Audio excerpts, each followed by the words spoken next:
مش قادر ابعد عنك، مش قادر اهرب منك، مش قادر اقولك اني بحبك، ولا قادر استحمل بعدك، ولا قادر اشوف بعدك.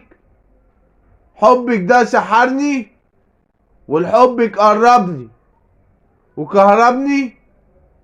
يا ام اجمل ضحكة، وجمالك ده نعمة، وصوتك حطه في التليفون نغمة، وعينيك دي نادرة، ودموعك زي دموع الشمعة، وقلبك ده زي الجنة. وبجد انت بالنسبة لي أملة، ومصنفك بأحسن ماركة. وبحس معاكي ان انا بزرع وردة ومفيش منها في الدنيا، وهي نادرة.